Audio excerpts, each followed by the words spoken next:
এই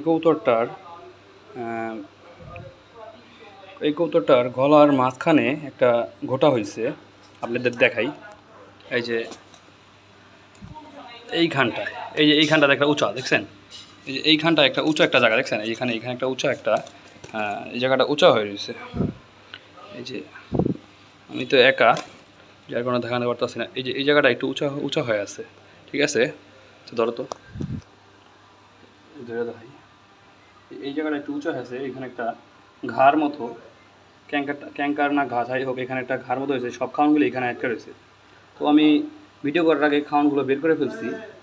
এখন গোটাটা বের করবো। এখন আমি গোটাটা বের করবো, আপনাকে দেখাবো। আচ্ছা, এই এখন আমি গোটাটা বের করবো, ঠিক আছে?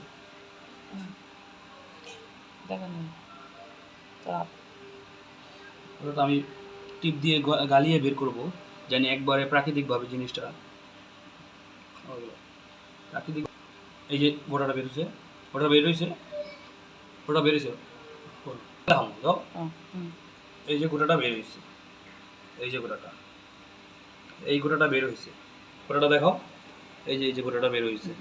এই যে এটা ক্যাঙ্কার নাকি জানি না, এই যে এইখানটায় দেখো, এইখানটা এই যে এইখানটায় এই গোটাটা ছিল। এই এখন দেখেন কৌতরটা একটু কতটা হাঁক করে ছিল, মানে নিঃশ্বাস নিতে পারতো না। আমি বুঝলাম যে গোটাটা বের করতে হবে, এটা না বের করলে এটা আটকে আটকে মারা যেত। এখন এটারে ওষুধ দিতে হবে। কৌতরটা অনেক কষ্ট হয়েছে ঘাড়াটা বের করার জন্য। এই যে খাওয়ানগুলো বের করছি, একটু আপনাদের ভিডিও করে দেখানো হয় নাই। ভিডিও করার আগে এই গাটা আমি মনে পড়লো যে আমি এটা ভিডিও করি, যার কারণে এই খাওয়ানগুলো বের করার সময় আমি ভিডিও করলাম। বের করার পরে আর কি আমার মনে আসলো আমি ঘাটা বের করছি। তো এখন আমি ঘাটা যখন বের করছি, আমি একটু সিরিজ দিয়ে কৌতরের মুখে পানি দিয়ে, কৌতরটার একটু গলায় পানি দিয়ে আমি একটু কৌতরটার একটু ওয়াশ করবো। মানে ঘাটার রক্তটা তো ও গিলে ফেলছে, ঘাটা তো বের হয়েছে, কিন্তু ঘাড় যে রক্তটা তো গিলছে। যার কারণে আমি এটা খাওয়া ওকে পিসকি দিয়ে খাওয়াইয়ে, ও তো এখন গিলতে পারবো না, যার কারণে পিসকিতে জোর করে খাওয়াই আমি ওরে বমি করাবো, জানি ওর মধ্যে কোনো ভাইরাসজনিত কোনো কিছু না থাকে।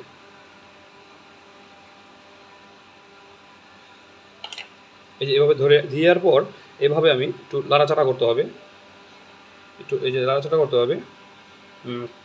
করার পর এই যে একটু সমস্যা হবে একদিনই তো, বাট এই যে দাও, এই যে ওইখানে দাও, হ্যাঁ এইখানে দেখছেন, এই যে দেখছেন ময়লাগুলো, এই যে ভাইরাসগুলো, এই ভাইরাসগুলো এভাবে বের হয়ে যাবে। আর একবার দুই একবার করতে হবে, কারণ আমার বলতে 2-3 বার করতে হবে, জানি ভিতরে কোনো ময়লা না থাকে।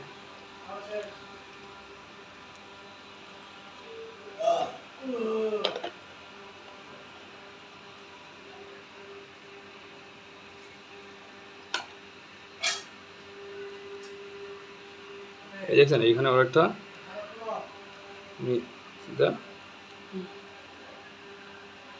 এই যে গোটাটা, এই যে দাও এখানে দেখো, এই যে বাকি যে ছিটা ফুটা গোটা ছিল এগুলো বের হইলো। এই যে এগুলো দেখছেন, এগুলো কিন্তু গোটার অংশগুলো, এগুলো কিন্তু খাওয়ান না, এগুলো কিন্তু গোটার যে ছিটকা বের হয়েছে এই গোটার অংশগুলো, এগুলো ভিতরে থাকলে কিন্তু ভাইরাস হতো। যার কারণে আমি এটা করতে হয়েছে। অনেকে এটা করে না, যার কারণে এটা ঠিকও হয় না, মানে এটা করতে হয়, আমরা যেটা জানি এটা করতে হয়। এটা একবারে পুরোপুরিভাবে, মানে 90%, 100% বলা উচিত না, 90% এটা ওর পেটের থেকে সব ময়লা আবর্জনা ব্যাকটেরিয়া সব বেরোলে আমি ওকে ওষুধ দেবো। এটা একটা ক্যাঙ্কার বা এই জাতীয় রোগ হলে এটা এই ওষুধটা ইউজ করা হয় প্রতিদিন একটা। তো এটা হলো রিবোসিন। এটা আমি যেহেতু ওর গলার ভিতর থেকে ফাটিয়ে বা গলিয়ে জিনিসটা বের করা হয়েছে, তাই ওকে আমি একটু জিনিসটা গুঁড়া করে তারপর আমি ওকে দিব, জানি জিনিসটা ওর গলায় একটু লাগে। বা অনেকে না পারলে ডাইরেক্ট দিবেন, কোনো সমস্যা নেই, কিন্তু একটু এভাবে দিলে একটু ভালো হয়। কিন্তু প্রতিদিন একটা এই যে রিবোসন,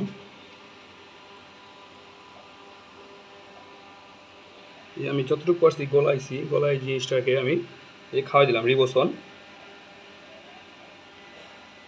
এই যে গলা একটু লাগতেছে, যতটুকু মানে গুঁড়া করছি এতটুকু গলা লাগতেছে।